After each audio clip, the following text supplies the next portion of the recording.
TV Kannada. ನಮಸ್ಕಾರ ವೀಕ್ಷಕರೇ, ನಾನು ನಿಮ್ಮ ಗಿರಿಧರ್ ಭಟ್.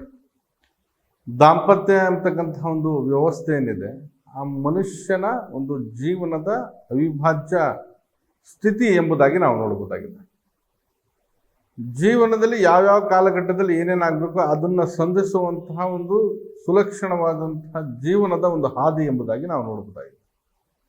ಒಂದು ಹಂತದ ಜೀವನ ಮುಗಿದ ಮೇಲೆ ದಾಂಪತ್ಯ ಯಾವಾಗ ಆ ಒಂದು ಸ್ವರೂಪವನ್ನು ಪಡಿತಾರೆ, ತದನಂತರವಾಗಿ ಮತ್ತೊಂದು ಜೀವನ, ತನ್ನದೇ ಆದಂತಹ ಜವಾಬ್ದಾರಿ, ತನ್ನದೇ ಆದಂಥ ಒಂದು ಸಂತಾನ, ಮುಂದಿನ ಪೀಳಿಗೆ, ಹಾಗೆ ತನ್ನ ಮನೆ ವಿಚಾರ ವ್ಯವಸ್ಥೆ ಎಲ್ಲವೂ ಕೂಡ ಈ ಒಂದು ಸ್ಥಿತಿಯಲ್ಲಿ ಅಡಕವಾಗಿರುತ್ತೆ ಎಂಬುದಾಗಿ ನಾವು ನೋಡ್ಬೋದು. ಇಂತಹ ಒಂದು ದಾಂಪತ್ಯದಲ್ಲಿ ಕ್ಲೇಶಗಳು ಉದ್ಭವ ಆಗ್ಬೋದು, ನಾನಾ ಕಾರಣಕ್ಕಾಗುತ್ತದೆ.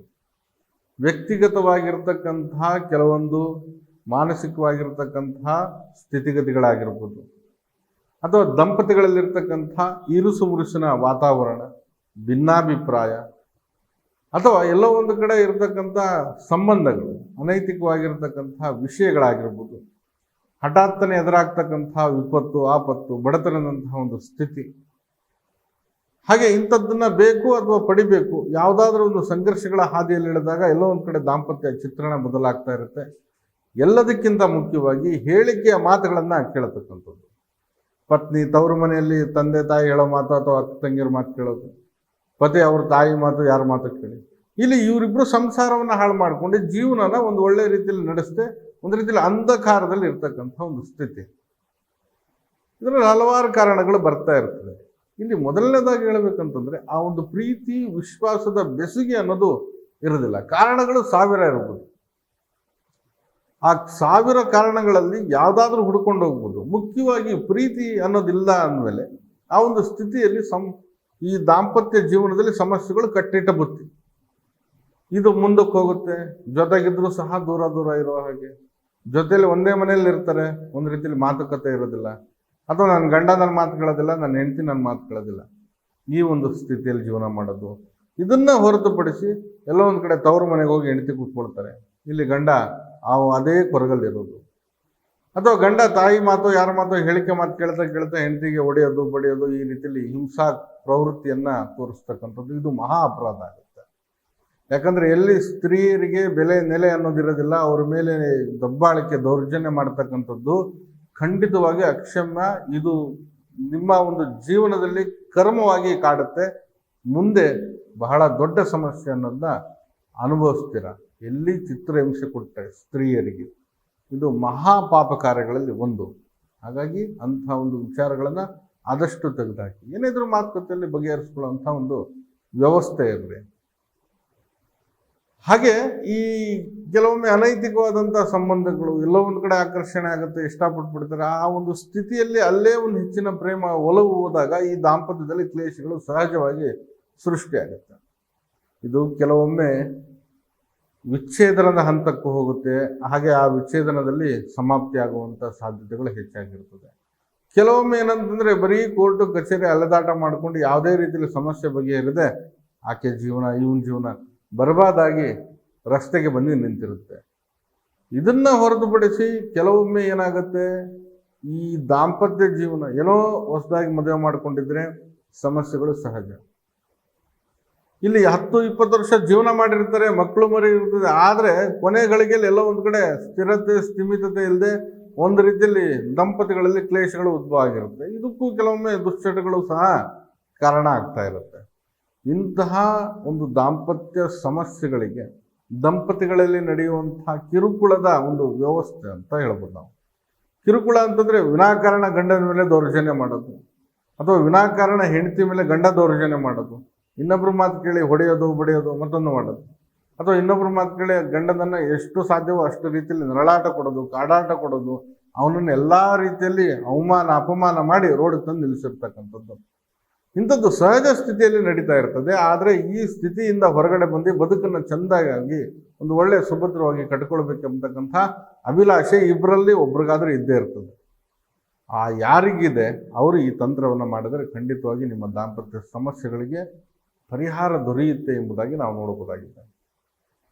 ಏನು ಆ ಸಮಸ್ಯೆಗೆ ಪರಿಹಾರ ಎಂಬುದಾಗಿ ನಾವು ನೋಡೋದಾದರೆ ನೋಡಿ, ಮೊದಲನೇದಾಗಿ ಅರಳಿ ಮರ ಎಂಬುದಾಗಿ ನಾವು ನೋಡ್ತೀವಿ. ಅರಳಿ ಮರದ ಚಕ್ಕೆಯನ್ನು ಸ್ವಲ್ಪ ತೆಗೆದುಕೊಳ್ಳಿ. ಆ ಮರಕ್ಕೆ ಅಂಟಿರತಕ್ಕಂತಹ ಚಕ್ಕೆಯನ್ನು ಅದನ್ನು ತಾವು ತೆಗೆದುಕೊಂಡು ಇದನ್ನು ಚೆನ್ನಾಗಿ ತೇಯ್ದಬೇಕು, ಉಜ್ಜಬೇಕು.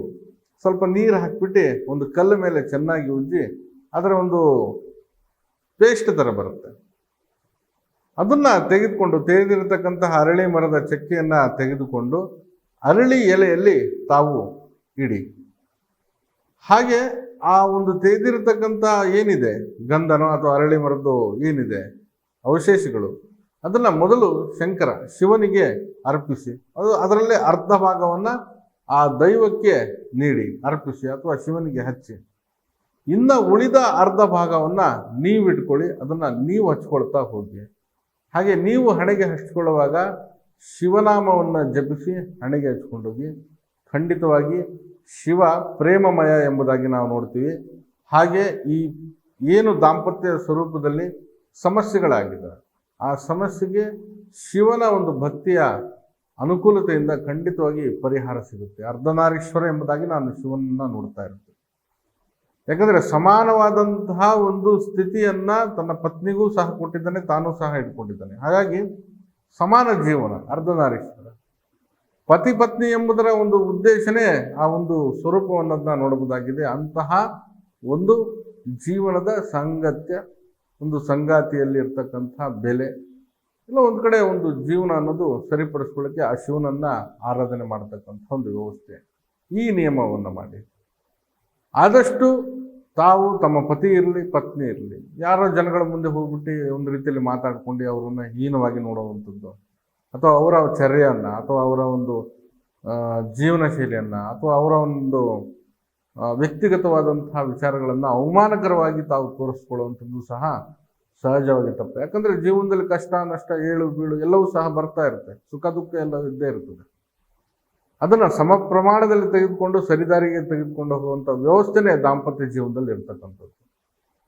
ಏನೋ ಸಂತಾನ ಮಾಡುವಂತಹ ದೃಷ್ಟಿಕೋನದಲ್ಲೇ ದಾಂಪತ್ಯ ಜೀವನ ಮಾಡೋದಲ್ಲ, ಅದು ಹಣ ಮಾಡಲಿಕ್ಕೂ ಅಥವಾ ಜೀವನ ಕಟ್ಕೊಳ್ಬೇಕನ್ನೋದಲ್ಲ. ಆ ಜೀವನದಲ್ಲಿ ಪರಸ್ಪರವಾಗಿರ್ತಕ್ಕಂತಹ ಪ್ರೀತಿ, ಅವಿನಾಭಾವ ಸಂಬಂಧ ಇವೆಲ್ಲವೂ ಸಹ ಬೇಕಾಗಿರುತ್ತೆ. ಹಾಗಾಗಿ ಆ ದಾಂಪತ್ಯವನ್ನು ಸರಿಪಡಿಸ್ಕೊಳ್ಳಿ.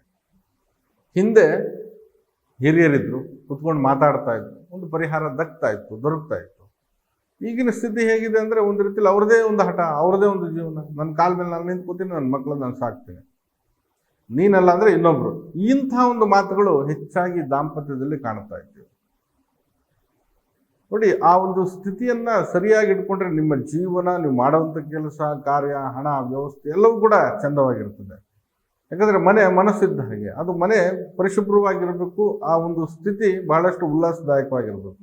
ನೀವೇನೇ ಮಾಡಿ ಸಕ್ಸಸ್ ಆಗ್ತೀರಾ.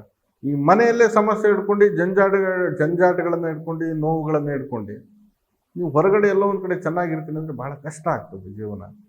ಹಾಗಾಗಿ ಅರಳಿ ಮರದ ಚಕ್ಕೆ ತೆಗೆದುಕೊಂಡು ಅದನ್ನು ತಾವು ತೇಯ್ದು ಅದೇ ಅರಳಿ ಎಲೆಯ ಮೇಲೆ ಅದನ್ನು ಇಟ್ಟು ಅದರಲ್ಲೇ ಅರ್ಧ ಭಾಗವನ್ನು ಶಿವನಿಗೆ ಹಚ್ಚಿ, ಇನ್ನೂ ಅರ್ಧ ಭಾಗದಲ್ಲಿ ತಾವು ಹಣೆಗೆ ಹಚ್ಕೊಳ್ಳುವಾಗ ಶಿವನಾಮವನ್ನು ಹೇಳ್ತಾ ಹೋಗಿ ಆ ಶಿವನಿಗೆ ಇಷ್ಟಪಡುವಂತಹ ಪೂಜೆಗಳನ್ನು ಮಾಡಿ ಹಾಗೆ ಶಿವಭಕ್ತಿಯನ್ನು ಕಾಣಿ. ಖಂಡಿತವಾಗಿ ನಿಮ್ಮ ಜೀವನದಲ್ಲಿ ಎದುರಾಗಿರ್ತಕ್ಕಂತಹ ದಾಂಪತ್ಯದಂತಹ ದರಿದ್ರ ಸಮಸ್ಯೆ ಏನಿದೆ ಆ ಸಮಸ್ಯೆಯನ್ನು ಪರಿಹಾರ ಆಗುತ್ತೆ. ಹಾಗೆ ದಾಂಪತ್ಯದಲ್ಲಿರ್ತಕ್ಕಂತಹ ಕಿರುಕುಳ ಅನ್ನೋದನ್ನ ತಡಿಬೋದು. ಜೀವನದಲ್ಲಿ ಯಶಸ್ವಿ ಆಗ್ತೀರಾ. ಸುಂದರವಾದಂತಹ ಒಂದು ಪರಿಪೂರ್ಣವಾಗಿರತಕ್ಕಂತಹ ದಾಂಪತ್ಯ ಸ್ವರೂಪದ ಜೀವನ ನಿಮ್ಮಲ್ಲಿ ಕಂಡು ಬರುತ್ತೆ ಎಂಬುದಾಗಿ ನಾನು ಖಚಿತವಾಗಿ ಹೇಳ್ತಾ ಇದ್ದೀನಿ. ಮಾಡಿ ನೋಡಿ, ಖಂಡಿತ ಇದರಿಂದ ಫಲ ಅನ್ನೋದನ್ನ ಪಡಿಬೋದಾಗಿದೆ. ನಾನು ನಿಮ್ಮ ಗಿರಿಧರ್ ಭಟ್. ನಿಮ್ಮ ಸಮಸ್ಯೆಗಳೇನಾದರೂ ಇದ್ದರೆ ನೇರವಾಗಿ ಕರೆ ಮಾಡಿ ಮುಕ್ತವಾಗಿ ಸಮಾಲೋಚನೆ ಮಾಡ್ಬೋದು, ಅಥವಾ ಭೇಟಿ ಆಗ್ಬೋದಾಗಿದೆ. ನೇರವಾಗಿ ಬಂದು ಮೊದಲೇ ಫೋನ್ ಮೂಲಕ ಖಚಿತಪಡಿಸ್ಕೊಂಡು ನಮ್ಮ ಕಚೇರಿ ಅಥವಾ ಮನೆಗೆ ಬರ್ಬೋದಾಗಿದೆ. ಜ್ಞಾನ ಭಾರತಿ ಯೂನಿವರ್ಸಿಟಿ ಕ್ವಾರ್ಟರ್ ಸರ್ಕಲ್ ಬಳಿ ಇದೆ ಬೆಂಗಳೂರಲ್ಲಿ. ಖಂಡಿತ ಬರೋರು ಮೊದಲೇ ಖಚಿತಪಡಿಸ್ಕೊಂಡು ಬನ್ನಿ. ಹಾಗೆ ಏನಾದರೂ ನಿಮ್ಮ ವಿಷಯಗಳಿದ್ದರೆ ಕಮೆಂಟ್ ಅಂತ ತಿಳಿಸಿ, ಅದರ ಬಗ್ಗೆ ಮಾಹಿತಿ ಕೊಡುವಂತಹ ಒಂದು ಪ್ರಯತ್ನ ಮಾಡೋಣ. ಎಲ್ರಿಗೂ ಶುಭ ಆಗಲಿ. ನಮಸ್ಕಾರ. ಟಿವಿ ಕನ್ನಡ.